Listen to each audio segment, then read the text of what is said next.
Buenos días. Por favor, vaya conmigo al Evangelio de Lucas, capítulo 21.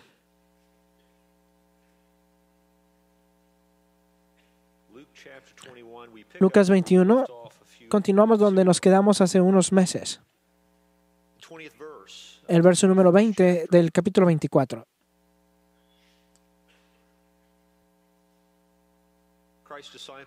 Los discípulos de Cristo han preguntado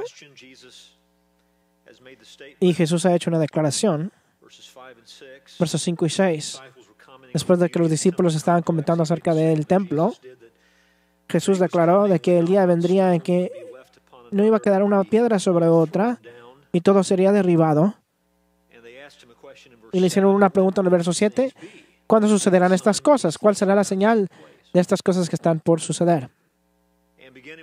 Y empezando con el 8º verso hasta el verso 19, Jesús habla acerca de cosas que caracterizarán a los últimos días a través de la historia de la iglesia, a través de la historia del periodo de la tribulación que lleva a el regreso de nuestro Salvador. Pero en el verso 20 Él se vuelve específico. Y leemos empezando ahí, verso 20. Pero cuando veáis a Jerusalén rodeada de ejércitos, sabed entonces que su desolación está cerca. Entonces los que estén en Judea huyan a los montes, y los que estén en medio de la ciudad aléjense. Los que están en los campos no entren en ella, porque estos son días de venganza, para que se cumplan todas las cosas que están escritas. Ay de las que estén encinta y de los que estén criando en aquellos días, porque habrá una gran calamidad sobre la tierra e ira para este pueblo. Y caerán al filo de la espada y serán llevados cautivos a todas las naciones, y Jerusalén será hollada por los gentiles hasta que los tiempos de los gentiles se cumplan.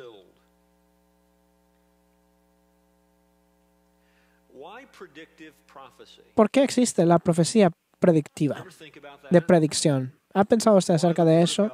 ¿Por qué la palabra de Dios tiene en ella profecía de predicción? ¿Por qué el Señor ha escogido en su palabra, a través de sus profetas, a través de sus siervos, decirle a las personas acerca del futuro que está por venir?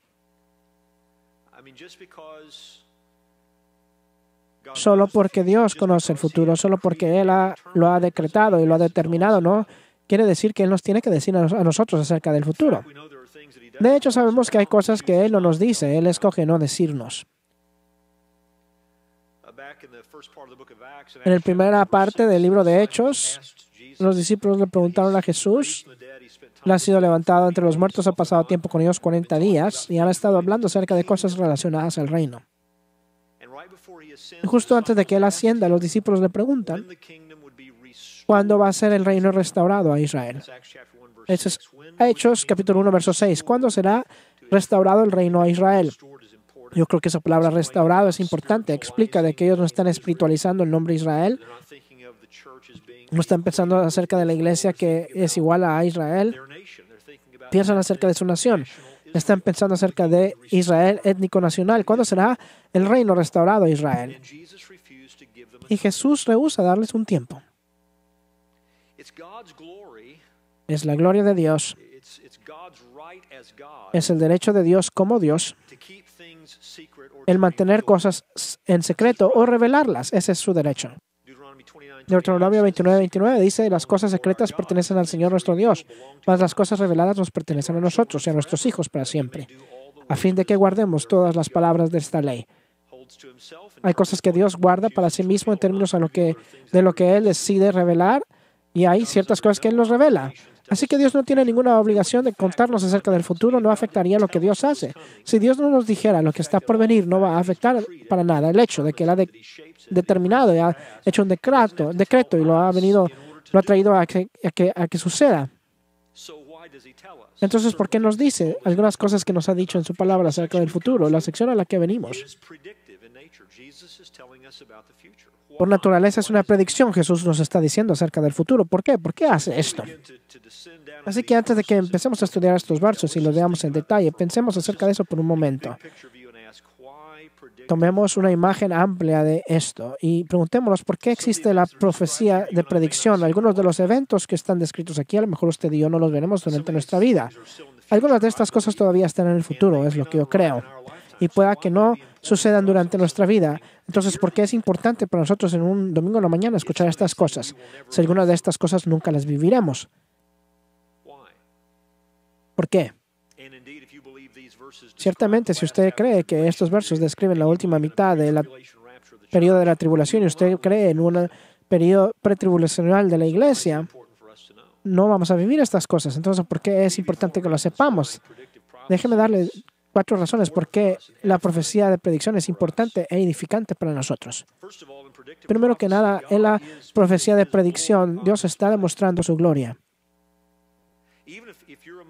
Aun si usted está entre aquellos que creen que el verso 20 al 24, estos versos fueron cumplidos en la destrucción de Jerusalén, en el año 70 después de Cristo. Si usted cree eso, aún así, cuando Cristo habló estas palabras, estos eventos todavía están en el futuro, así que todavía era una profecía de predicción.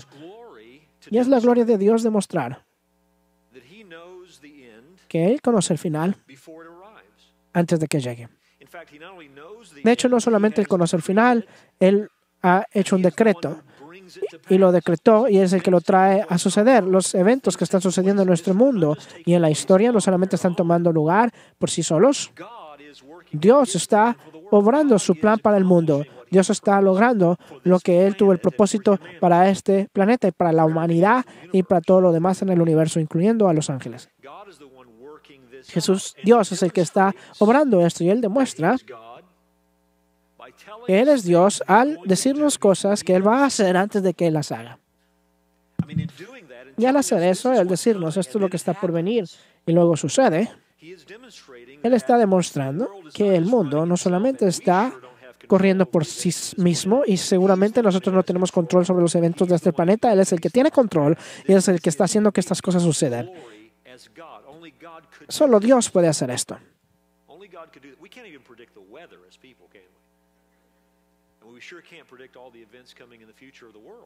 Nosotros no podemos predecir todos los eventos del futuro del mundo. Así que solo Dios puede hacer esto. Y hay muchos pasajes donde Él hace ver esto claro. Déjeme darle una muestra. Isaías 46, verso 8. El Señor dice, acordaos de esto y estad confiados.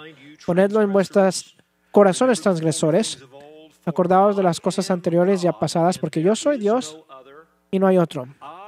Yo soy Dios y no hay ninguno como yo. Siguiente declaración, que declaro el fin desde el principio y desde la antigüedad lo que no ha sido hecho. Yo digo, mi propósito será establecido y todo lo que quiero lo realizaré. Yo llamo al oriente al ave de rapiña y de la tierra lejana al hombre de mi propósito. En verdad he hablado, ciertamente haré que suceda. Lo he planeado. Yo lo he planeado, así lo haré. Así que en esos versos Dios dice esto es lo que está por venir. Yo soy el que dice que está por venir y va a venir. Y cuando venga, lo que estoy demostrando yo es que el hecho de que solamente yo soy Dios, no hay otro Dios, no hay ningún otro como yo, solo yo puedo declarar y decretar el principio del final y desde el tiempo de la antigüedad, cosas que no han sucedido. Solo Dios puede hacer eso. ¿Por qué la profecía de predicción? Dios está demostrando el hecho de que Él es Dios. El Dios de la Biblia, ¿se da cuenta? Es Dios. Segunda razón para la profecía predictiva de predicción. Dios prepara a su pueblo para lo que ellos van a enfrentar. A través de la profecía de predicción, muchas veces Dios está preparando a su pueblo para lo que van a enfrentar en el futuro.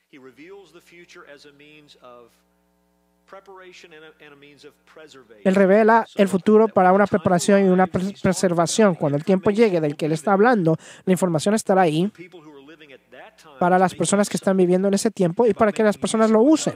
Y al usar lo que Dios ha revelado, ellos son preservados, son protegidos, están preparados para lo que van a enfrentar. Y es una cosa asombrosa, ¿no es cierto? Que Dios prepara a las personas en un tiempo futuro con palabras que Él habla, en muchos casos, generaciones antes de que ese tiempo llegue. Dios no es avaro con la información. Él no espera hasta que ese tiempo llegue y luego dice, aquí está mi palabra para ustedes. No, Él lo ha declarado mucho antes de que el tiempo llegue. Así que cuando el tiempo llega, la información está ahí. Y luego preguntaríamos por qué Él lo va a regar a través de estas generaciones, por qué no esperar hasta que el tiempo llegue y decirle a las personas entonces.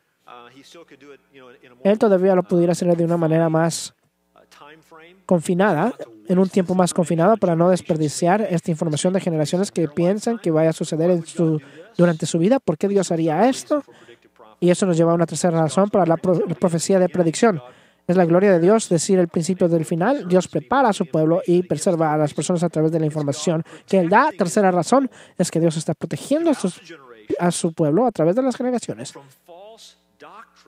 de una doctrina falsa que muchas veces se construye sobre narrativas falsas acerca del futuro. Déjame decirlo de nuevo. ¿Por qué el Señor le daría esta información a generaciones antes?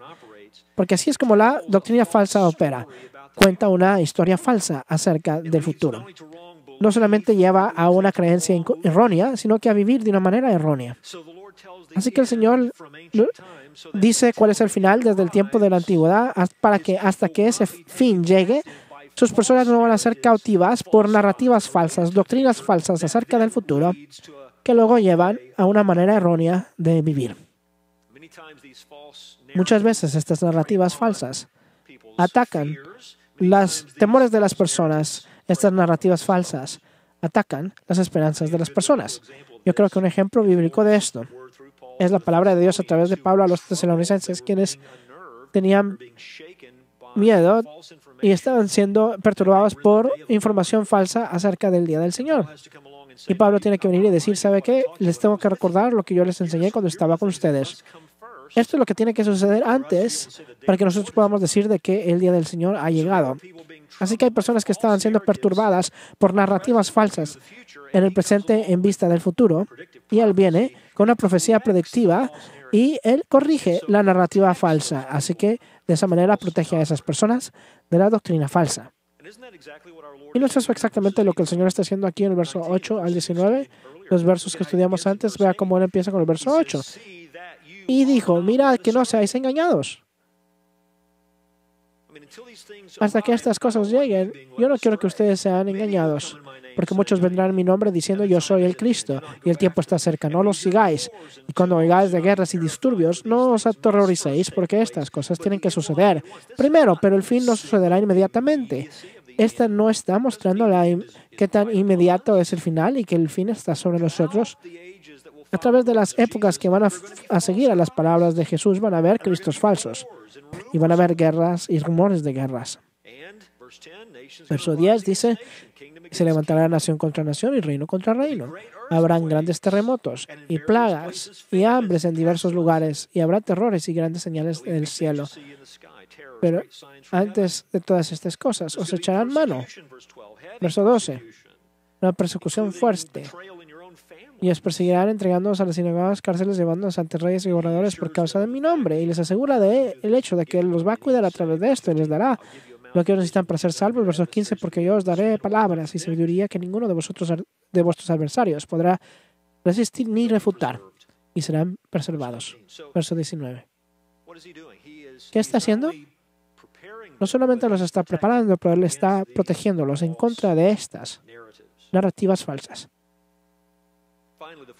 Finalmente, la cuarta razón que voy a mencionar para la profecía predictiva, Dios da a su pueblo aseguranzas al mostrarles el fin. Él les da aseguranzas de las cosas que Él ha prometido, les da aseguranzas cuando se trata de los deseos que Él ha plantado en nuestros corazones. Es una cosa interesante pensar acerca de los deseos de los hombres cuando se trata del destino final de este planeta. ¿Se ha dado cuenta, acaso no, que todos los hombres tienen deseos? Todos los hombres tienen deseos con respecto a lo que este mundo debe de ser. La raza humana perdida lleva consigo la eternidad en su corazón, lleva consigo los deseos para tener un mejor mundo, se ha dado cuenta que aún los hombres perdidos tienen sueños de utopía, sueños de un mundo en el cual no hay pobreza, la guerra contra la pobreza, sueños en un mundo donde no hay enfermedad. Vamos a descubrir la cura para todas las enfermedades que atacan a la raza humana. Un deseo por un mundo en el cual no hay inigualdad. El deseo de un mundo donde no va a haber guerra. No guerra. Paz completa. Y el hombre en su pecado no es nada si es narcisista y cree que es grande en sus propios ojos, porque el hombre piensa que de alguna manera él va a salvar al planeta, ya sea con objetos que vienen fuera del espacio, o vamos a salvar al planeta del cambio del clima. Vamos a controlar de alguna manera el clima y ese tipo de cosas que suceden en el planeta. El hombre tiene estos sueños grandes de utopía, de crear un planeta donde no hay enfermedad, donde no hay guerra, donde no hay división entre los hombres. Y el planeta en sí es preservado por el hombre. Es un gran sueño, ¿no es cierto? Y lo que es asombroso acerca de estos sueños de utopía es que se dará cuenta que nunca hay un Dios en autoridad en esta escena. No hay un Jesús bíblico en esta escena. Es un mundo sin Dios, es un mundo sin Cristo, es un mundo sin necesidad de salvación. Es algo que el hombre puede lograr por sí mismo. Ese no es nuestro sueño. Esa no es nuestra esperanza. Eso no es lo que nosotros deseamos, ¿verdad, iglesia? Nosotros deseamos un mundo en el cual la justicia mora. Deseamos un mundo en el cual el Dios viviente ha hecho todas las cosas nuevas y correctas. Deseamos un mundo en el cual Jesús gobierna y reina sobre los hombres. Estamos buscando un mejor lugar, estamos buscando un reino, el reino de Dios. Y la profecía de predicción le asegura a nuestros corazones de que nuestras esperanzas, nuestros deseos, no son en vano. El hombre no va a hacer que venga una utopía. Dios va a hacer todas las cosas correctas y al final de todo va a haber una verdadera justicia. Al final de todo va a haber una justicia verdadera y no va a ser la justicia que el mundo quiere. El mundo le da la vuelta a la justicia y al pecado. Si usted cree en este momento que el homosexualismo es un pecado, usted es un pecador. Y si usted cree que es aceptable, usted es justo. Hay una nueva justicia, se da cuenta, pero el mundo que estamos buscando es uno en el cual lo que Dios dice que es correcto se ve como correcto y lo que Dios dice que es pecado se ve como pecado. Esto es lo que nosotros estamos buscando y deseamos. Un mundo sobre el cual Dios ha derramado justicia. Bueno, aquí estamos. Jesús nos está diciendo acerca del futuro. Es para la gloria de Dios que Él hace esto. Es para la preparación de su pueblo que Él hace esto y para la protección de su pueblo en contra de narrativas falsas y asegura nuestros corazones acerca de lo que está por venir. Así que, ¿qué vemos aquí? Algo muy específico ahora. Jesús está volviendo más específico. Verso 20. Pero cuando veáis a Jerusalén rodeada de ejércitos. Él está hablando de una señal. Hay una señal que debe de ser reconocida. Y luego hay un resultado de esa señal. Cuando veas a Jerusalén rodeada de ejércitos, entonces van a saber algo. Van a saber que su desolación está cerca. Entonces los que están en Judea huyan a los montes y a los que estén en medio de la ciudad aléjense y los que estén en el campo no entren en ella. ¿Por qué? Porque estos son días de venganza para que se cumplan todas las cosas que están escritas. Y él habla acerca de la tristeza de estos tiempos, verso 23. Y él habla acerca del tiempo, de lo que él está discutiendo en el verso 24, los tiempos de los gentiles, hasta que los tiempos de los gentiles se cumplan. Y luego, verso 25, habrá señales en el sol, en la luna y en las estrellas, sobre la tierra, angustia entre las naciones, y él escribe el resto y vamos a estudiar eso eventualmente. Pero nos estamos enfrentando aquí con algo muy específico, por lo tanto tenemos que preguntarnos cómo lo entendemos y cómo lo aplicamos. Jesús está siendo más específico aquí. Él está hablando acerca de una señal de que las personas van a reconocer. Tenemos que tener un mejor entendimiento de cómo reconocer esta señal. Yo quisiera poder decirle que entre todos aquellos que creen en el Señor y creen en la Biblia hay un consenso acerca de cómo interpretar el verso 20 al 24. Desafortunadamente, eso no es cierto y algunas de las diferencias en la interpretación son predecibles, basado en maneras de leer la Biblia. Tiene la teología del pacto y dispensacionalismo y van a haber diferencias entre estos versos basado en eso. También hay diferencias predictibles basado en las posiciones escatológicas. Así que si usted es amilenial, hay una manera en que usted lee esto. Si usted es un prehistórico milenial, va a haber una manera en que usted lee estos versos. Si usted tiene una creencia de dispensacionalismo clásico, hay una manera en que usted va a leer estos versos. Hay diferencias entre estos sistemas. Le puedo decir que yo he leído mucho acerca de estos versos. Aún en esos campamentos en particulares hay diferentes maneras en que estos versos se entienden. Así que este es un pasaje difícil cuando se trata de entender exactamente lo que Jesús tiene en mente mientras que Él describe estas cosas. Lo puedo hacer simple y decir que hay tres maneras básicas en que los versos se han entendido. Uno, desde el punto de vista donde nosotros estamos en esta mañana, algunos entienden el verso 20 al 24 a que ya han sido cumplidos en el pasado. Todo. Y creen que fue cumplido en la destrucción de Jerusalén en el año 70 después de Cristo. Así que parados donde estamos el día de hoy, vamos a poder ver estos versos y decir que todo llegó a suceder así como Jesús lo describió, versos 22 a 24, en la destrucción de Jerusalén en el año 70. Otros están en el otro lado de ese espectro. Ellos dicen que todo en el verso 20 al 24 todavía está en el futuro. Cada aspecto de ello todavía es futuro. Dice que le pertenecen al periodo de los 7 años de tribulación que precede el regreso de Cristo a la tierra y aún más específico. A los últimos 3 años y medio de ese periodo de tribulación. Todo está en el futuro. Luego, tercero, hay algunos que dicen que hay una combinación aquí. Hay algo cercano y hay algo lejano. Así que algunas de estas cosas se hubieran relacionado a la destrucción de Jerusalén en el año 70 después de Cristo. Después de Cristo. Algunas de estas partes se relacionan a un tiempo después del regreso antes del regreso de Jesús en la tierra. Usted dice, bueno, Richard, ¿qué cree usted?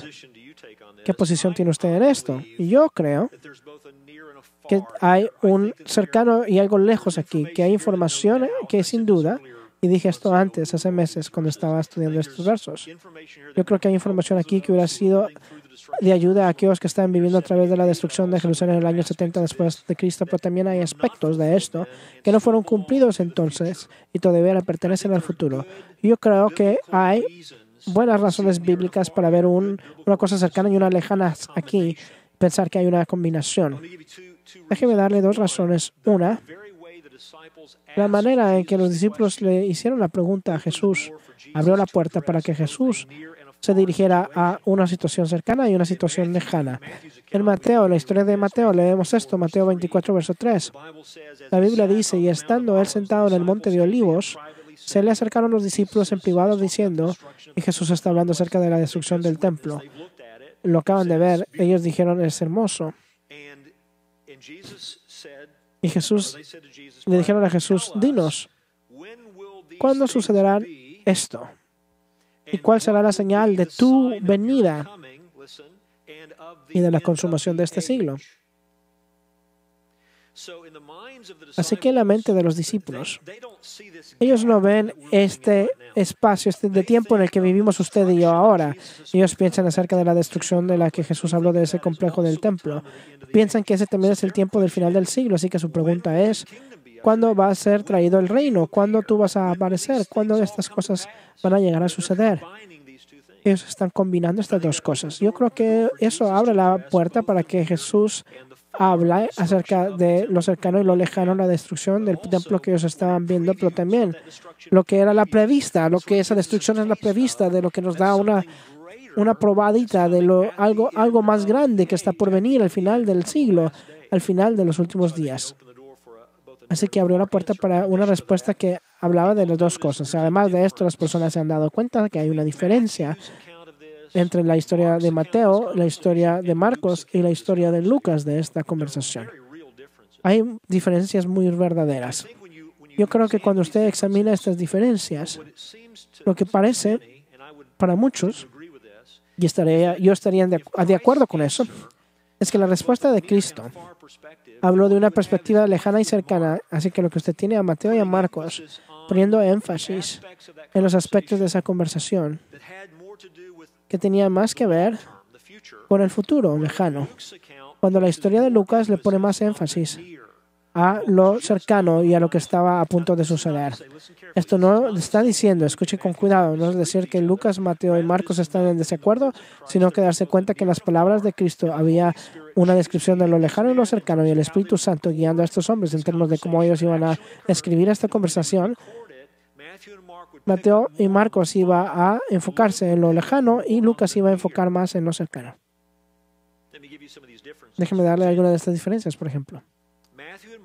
Mateo y Marcos ambos se refieren a la abominación de la desolación de la que se habla en el libro de Daniel. Así que su perspectiva, cuando ellos mencionan la desolación, la abominación de desolación, es una perspectiva del templo, algo que va a suceder con respecto al templo. Lucas nunca menciona eso. Lucas habla acerca de la desolación de Jerusalén cuando usted ve la iglesia rodeada por ejércitos. Así que su perspectiva no es una perspectiva del templo, sino que es una perspectiva de toda la ciudad. Las tres incluyen la instrucción de huir a las montañas si usted está viviendo en Judea. Pero Lucas no tiene las declaraciones que describen el mismo tipo de urgencia como Mateo y Marcos. ¿Se acuerda en la historia de Mateo y Marcos? Si usted está en el techo, dice, no entre a la casa, no regrese a la casa, no agarra sus cosas, usted simplemente váyase. Mateo y Marcos graban un lenguaje como ese. La historia de Lucas no solamente no incluye eso, pero casi está viendo en visión de algo, que si hay una oportunidad, si usted quiere, de regresar a la ciudad. Se cuenta lo que él dice en el verso 21. Entonces los que estén en Judea huyan a los montes, y los que estén en medio de la ciudad, aléjense. Y los que estén en los campos, no entren en ella. Porque estos son los días de venganza para que se cumplan todas las cosas que están escritas, no entre a la ciudad. Y si usted ve lo que sucedió en el tiempo de la destrucción de Jerusalén en el año 70 después de Cristo, si usted toma la historia histórica acerca de ellos y lo lee, se da cuenta que hubo un tiempo en que Roma saqueó la ciudad de Jerusalén. Hubo una destrucción una distracción de parte de los romanos, donde las personas que querían entrar a la ciudad pudieran haber entrado a la ciudad. Así que esto parece ser una perspectiva más cercana, mientras que la urgencia que usted escucha en Mateo y Marcos no está en Lucas. A lo mejor algo más que viene en el futuro. Además, dése cuenta que Lucas dijo esto. Estos son días de venganza para que se cumplan todas las cosas que están escritas. Y no hay duda que la destrucción de Jerusalén en el año 70, ese fue un juicio de Dios, así que lo puede llamar días de venganza. Y habían pasajes del Antiguo Testamento que hablaron acerca de lo que le iba a suceder a la ciudad, al pueblo, si había desobediencia a la ley de Dios. Y obviamente ellos desobedieron la ley de Dios, ellos rechazaron al Mesías, así que usted podía argumentar que todo lo que está escrito se refiere a ese tipo de declaraciones que se encuentran en el Antiguo Testamento. Yo creo que incluye más que eso y empieza a apuntarnos más adelante en el camino. Pero en Mateo y Marcos es diferente de eso. Escuche lo que dice. Porque estos son días de tribulación como no han sucedido desde el principio de la creación, que Dios creó hasta ahora, y escuche, y nunca sucederá otra vez. Algo está viendo, dice Mateo y Marcos, que es incomparable. Nunca va a suceder otra vez y nunca va a haber algo parecido a esto. Y continúan diciendo esto, a menos de que el Señor corte esos días, nadie sería salvo, pero por amor a los que Él escogió, Él eligió acortar los días. Lucas no dice nada parecido a eso. Así que yo creo que el énfasis, si usted toma los tres pasajes juntos, el énfasis, ciertamente el énfasis mayor, es en algo que todavía está en el futuro. En mi punto de vista, le pertenece al periodo de la tribulación, todavía está por venir. Pero yo creo que en el lenguaje que Dios nos da a través de Lucas, Hay ayuda para lo que está por venir en el horizonte, y lo que va a suceder en la destrucción de Jerusalén va a ser una prevista de algo que va a ser más grande en el tiempo por venir. Así es como yo veo los versos. Es mi mejor intento de entenderlos. Hay 5 cosas que vamos a ver en estos versos. Solo una esta mañana, el próximo domingo en la mañana regresaremos y cubriremos los otros 4. Porque esta noche yo tengo algo importante que quiero compartir con usted del libro de Tito. Las 5 cosas, déjeme dárselas por adelantadas. Usted puede empezar a estudiar esto por sí solo. Primero que nada tenemos una señal, verso 20. Luego tenemos un grupo de instrucciones, verso 21. Luego tenemos un comentario acerca del significado de las escrituras de esto, verso 22. Luego tiene una descripción acerca de la tristeza de estos tiempos, verso 23. Y luego usted tiene un comentario hecho acerca de la duración de estos tiempos, verso 24. Así que una señal, verso 20, instrucciones, verso 21, significativo escritural, verso 22, tiempos tristes, verso 23, y la duración del tiempo, verso 24. Empezamos viendo a la señal del verso 20. Pero cuando veáis a Jerusalén rodeada de ejércitos, sabed entonces que su desolación está cerca. No la abominación de la desolación como la que Mateo y Marcos hablaron, pero literalmente la desolación de ella. Así es como se lee refiriéndose a la ciudad de Jerusalén. Su desolación ha llegado cerca. Cuando usted vea a Jerusalén rodeada de ejércitos. Yo creo que alguien podría hacer la pregunta, ¿cuándo Jerusalén no ha sido rodeada por ejércitos? Si esta va a ser una señal,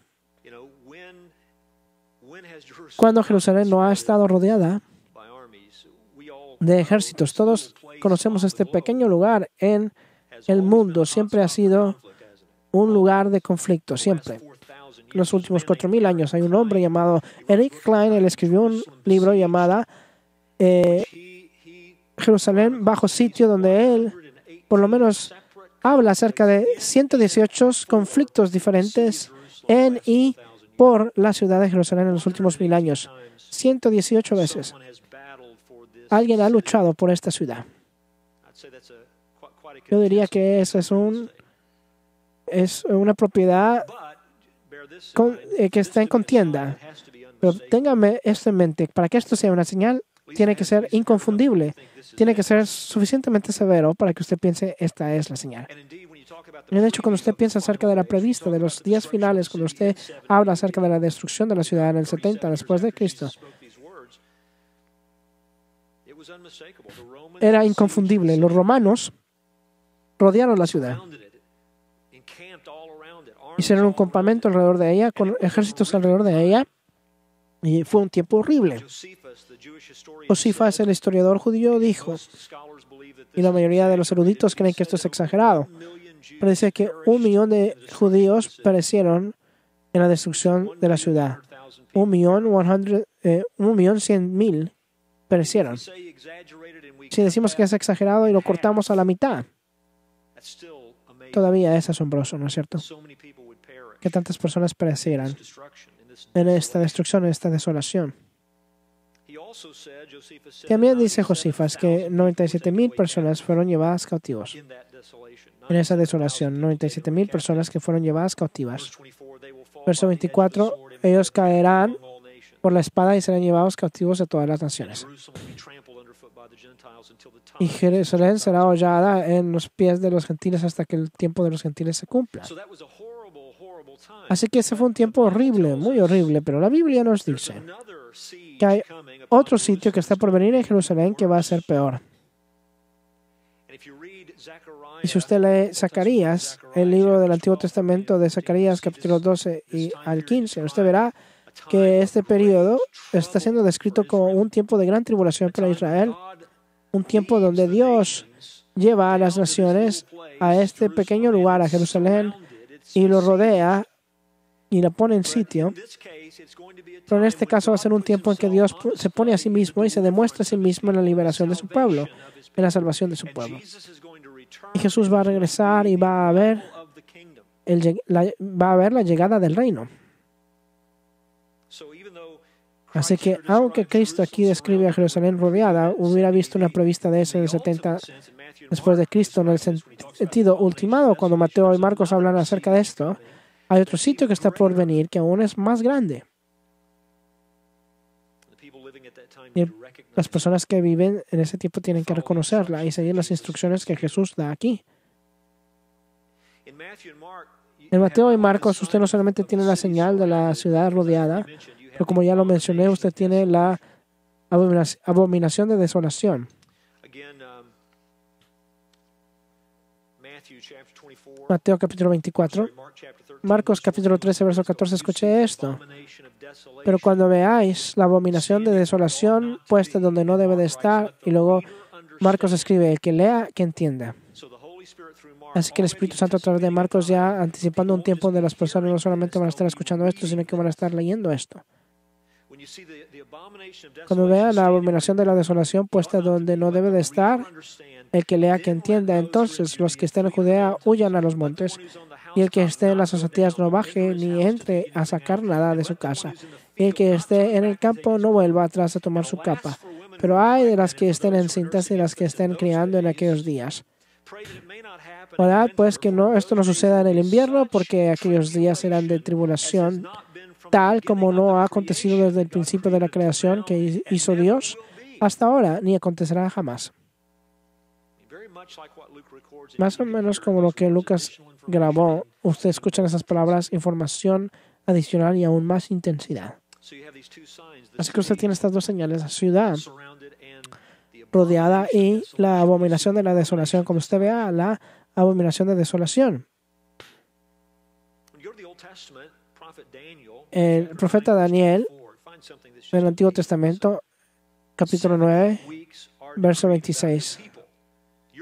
24, perdón. 70 semanas se han decretado sobre tu pueblo y sobre tu santa ciudad. Esa es Jerusalén. Para poner fin a la transgresión, para terminar con el pecado, para expiar la iniquidad. Y voy a sugerir que esas tres cosas describen lo que fue lograda con la primera venida de Cristo, para traer justicia eterna, para sellar la visión y profecía y para ungir el lugar santísimo. Voy a sugerir de que eso se va a lograr en la segunda venida de Cristo. Así que estas dos cosas combinadas en Daniel 9:24. Y el Señor le dice a este profeta que todo va a ser reunido en 70 semanas. Y usted vea las 70 semanas en Daniel 9, son 70 semanas de 7 años.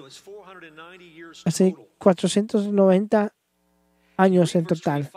Usted lee el verso 25 y usted se da cuenta que los 49 años fueron apartados para el tiempo del decreto de que el templo iba a ser reconstruido. Luego usted tiene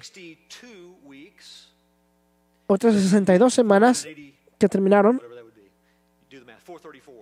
434, que iban a ser cumplidas cuando Cristo venía, hasta el tiempo que Jesús iba a venir la primera vez. Usted encuentra Daniel 9, 24, 25 y 26. Cuando Jesús iba a venir la primera vez, Dios nos dice por adelantado lo que va a suceder. Y en ese tiempo, escuche Daniel 9, 26, dice, después de las 72 semanas, el Mesías será muerto y no tendrá nada. Eso habla de la crucifixión de Cristo. La palabra ahí habla de una ejecución y el hecho de que el reino no va a venir entonces. Y el pueblo del príncipe que ha de venir, se da cuenta que no dice el príncipe, pero el pueblo del príncipe que ha de venir, yo creo que está hablando de los romanos, destruirán la ciudad y el santuario. Su fin vendrá con inundación. Aún hasta el fin habrá guerra. Las desolaciones están terminadas. Así que el Señor está haciendo ver claro a través de Daniel de que esta desolación que sucede en el tiempo de la primera venida del Mesías, la muerte de Cristo, la crucifixión de Cristo, la destrucción de la ciudad de Israel. Esto habla acerca del problema para Israel por un periodo de tiempo extendido. Hasta el final habrá guerras, las desolaciones están determinadas. Pero ¿qué hay de la semana número 70, de esta última sección de 7 años? Eso todavía está en el futuro, ese es el periodo de la tribulación. Y la siguiente declaración, verso 27, dice esto. Y él hará, ese es el príncipe que está por venir, él está hablando acerca del anticristo, y él hará un pacto firme con muchos por una semana, bajo una semana de 7, así que 7 años. Pero a la mitad de la semana pondrá fin al sacrificio y a la ofrenda de cereal. Así que en medio de estos 7 años, él va a romper este pacto. Esto está hablando de un templo futuro. Y va a terminar el sacrificio y la ofrenda. Sobre el ala de las abominaciones vendrá el desolador. Hasta que una destrucción completa, la que está decretada, sea derramada sobre el desolador. Y sabemos que esto no fue cumplido antes de la primera venida de Cristo, porque todavía se está hablando de esto en Mateo y Marcos. Daniel capítulo 2, escucha el verso 1. En aquel tiempo se levantará Miguel, el gran príncipe, que vela sobre los hijos de tu pueblo, sobre Israel. Será un tiempo de angustia, pero nunca hubo desde que existían las naciones hasta entonces. Y en ese tiempo tu pueblo será liberado, todos los que se encuentran escritos en el libro, y muchos de los que duermen en el polvo de la tierra despertarán, unos para vida eterna y otros para ignominia y para desprecio eterno. Los entendidos brillarán como el resplandor del firmamento, y los que guiaron a muchos a la justicia como las estrellas para siempre jamás. Así que este tiempo de liberación se encuentra con un tiempo de resurrección. Y este tiempo de liberación se encuentra con un tiempo donde los justos brillan como el sol arriba. Eso está hablando de una escena del reino que habla de la segunda venida de Cristo. Y escuchen este mismo contexto, Daniel 12:11 dice esto. Y desde el tiempo en que el sacrificio perpetuo sea abolido y puesta la abominación de la desolación, habrá 1290 días. Esos son 3 años y medio con 3 años extra.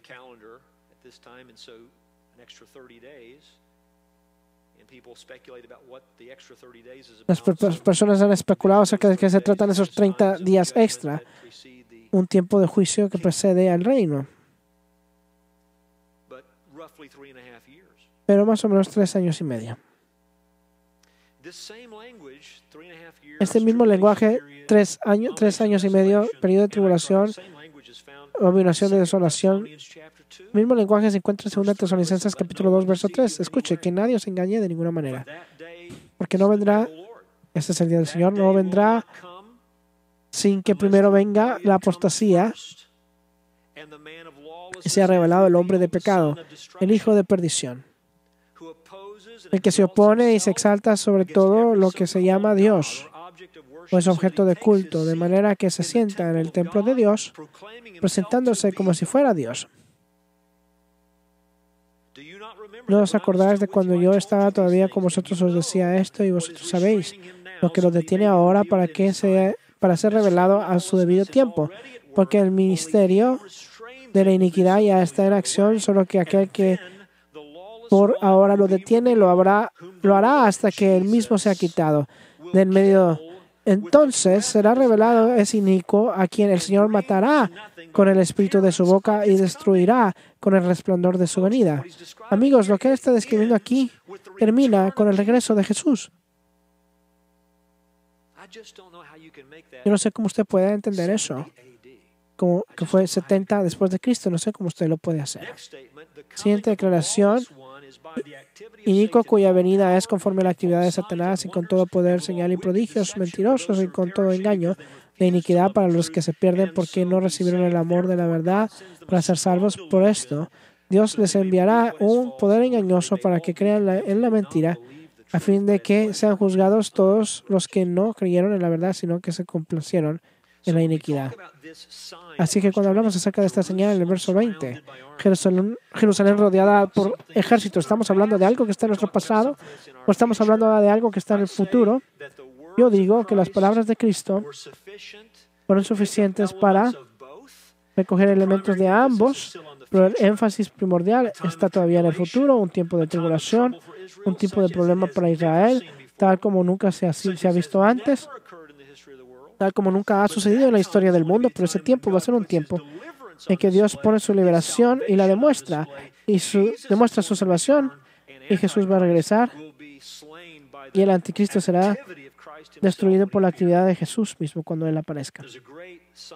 Hay una gran día de una señal grande que está por venir, un gran día de devastación que está por venir, y Jesús está usando el lenguaje y es capaz de recoger elementos de ambos, lo cercano y lo lejano. James Montgomery Boyce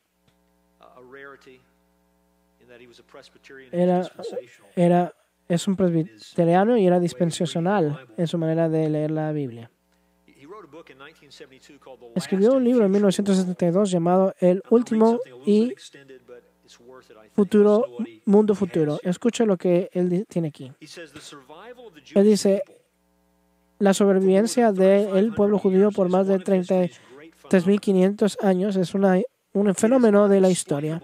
Es inexplicable, excepto por el hecho de que los tratos especiales de Dios con su pueblo lo haya hecho y la determinación de usarlos de nuevo como una nación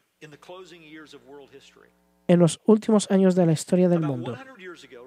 Hace como 100 años, ese es el tiempo en que Boyce escribió, hace como 100 años, el rey de Prussia, Federico el Grande, estaba teniendo una discusión con su chaplain acerca de la verdad de la Biblia. Frederick se había vuelto escéptico e incrédulo por la influencia de Voltaire.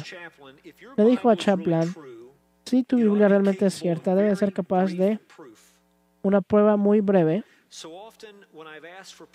Cuando yo pido prueba de la inspiración de la Biblia, se nos da un volumen enorme que no tengo ni el tiempo ni la disposición de leer.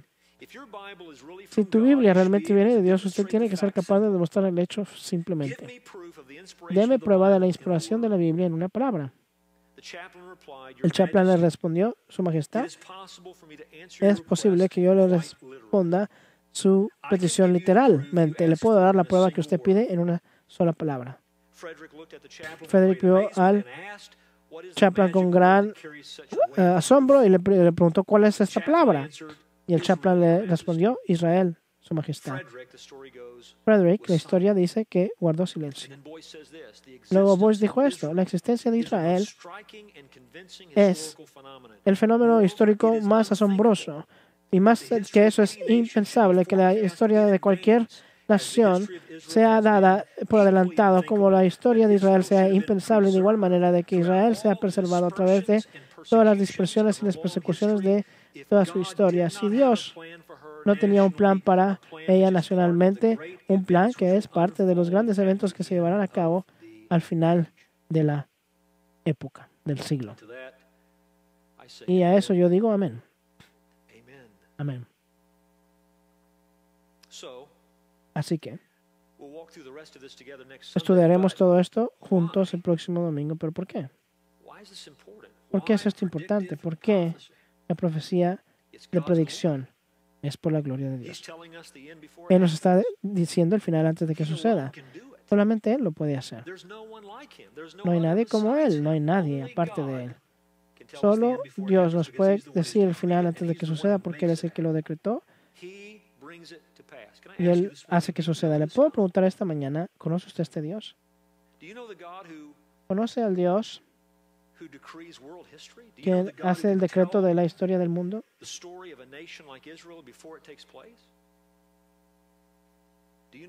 ¿Le conoce a este Dios? ¿Usted conoce que este Dios ha decretado en las Escrituras? Solamente hay una manera de conocerle. Su Hijo, este Dios que es una Trinidad, la segunda persona del Dios triuno, Él vino del cielo a la tierra hace 2000 años. Y el Hijo de Dios en este planeta que Él creó, nos dijo a nosotros Juan 14:6, yo soy el camino, la verdad y la vida. Ningún hombre viene al Padre sino a través de mí. Solo hay una manera de conocer el verdadero Dios y es a través de su Hijo Jesús, quien vivió para los pecadores y luego murió para los pecadores y luego fue levantado entre los muertos, ascendió a los cielos y adorados al Señor, Él viene de nuevo. Y la Biblia declara que si usted cree en el Señor Jesucristo, usted será salvo. Si usted reconoce que la salvación viene del Señor, que usted es un pecador y usted no puede salvarse a usted mismo, usted no es digno de la presencia de Dios. Si usted está delante de Él con sus propios méritos, pero Dios ha hecho el camino para que sus pecados sean perdonados, y eso es a través de la sangre perdonada de su propio Hijo. Y si usted se aparta de sus caminos pecaminosos y confía en el Señor Jesucristo, usted será salvo. Esa es la promesa de las Escrituras. Eso es lo que Dios ha declarado. Este es el Dios que forma la historia. Él es el que Él nos ha dicho cómo ponernos correctos delante de Él. ¿Ha creído en Él? ¿Ha creído usted en Él? ¿Ha confiado usted en su Hijo? Y luego le diré a usted por qué es esto importante. ¿Por qué? Esta es nuestra esperanza. Esto es lo que nosotros deseamos. Un mundo en el cual la justicia mora. No estamos buscando alguna promesa.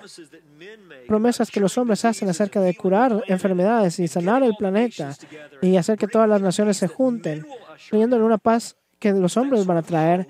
Ese tipo de esperanza va a permitir que las personas caigan víctimas a la influencia del anticristo. Nosotros no estamos buscando al anticristo, sino que estamos buscando al Cristo. Estamos buscando al Rey, quien va a regresar a este planeta y va a traer la justicia. Y buscamos a Él. Nuestros deseos, nuestras esperanzas están estacionadas en el Dios de la Biblia. ¿Por qué es esto importante? Porque Dios nos está protegiendo de la doctrina falsa que está construida sobre narrativas falsas, ambos en términos de temores y en términos de esperanzas. Nosotros escuchamos a Jesús. Nosotros escuchamos a la palabra de Dios. Nuestra esperanza, nuestra confianza está estacionada en Dios. Reconocemos las mentiras de una época sin Dios, todas las promesas de utopía. Reconocemos que simplemente no son ciertas. Amigos, este mundo no se va a poner mejor y mejor. Se va a poner peor hasta que Jesús regrese. Nosotros le buscamos a Él. Y estamos preparados para eso, ¿no es cierto? Estamos preparados para confiar en Él hasta el final. Nuestra esperanza está en Él. Inclinemos nuestros rostros para orar. Nuestro Padre en el cielo, te damos gracias de que tú has declarado el final del principio, porque es tu gloria única hacer eso. Solamente tú eres Dios, no hay nadie. Aparte de ti, no hay nadie como tú. Señor, como ya dijimos esta mañana, ni siquiera podemos predecir el clima, mucho menos la historia de las naciones. Y a través de tu palabra hay muchas ocasiones en que, Padre, tú dijiste que iba a suceder antes de que llegara a suceder. La primera venida de tu Hijo, Señor, tú nos dijiste aún los detalles mínimos cuando Él vino la primera vez. Nos dijiste lo que iba a ser cierto cuando Él venga de nuevo. Así que déjanos estacionar nuestra esperanza en ti, solamente en ti. Déjanos buscar a tu Hijo y desear el día en que Él regrese. Y, Señor, otórganos lo que necesitamos para vivir para Él con todos nuestros corazones hasta que ese día llegue. Así que, Señor, donde haya algo tibio, donde haya una falta de pasión y celo para las cosas que deben de ser, que capturan nuestros corazones, Señor, déjanos aún esta mañana apartarnos por ese tipo de flojera y luego perseguirte arduamente hasta el último día de nuestras vidas. Déjanos exhortarnos unos a otros aún más cuando vemos que el día que se acerca. Pedimos estas cosas y también pedimos, Señor, la salvación de aquellos que están en medio de nosotros que no te conocen. Que el día de hoy ellos vean a tu Hijo para recibir vida. Deseamos ver a muchos ser convertidos en nuestros días y oramos por esto y pedimos esto. En el nombre de Jesús. Amén. Pongámonos de pie juntos.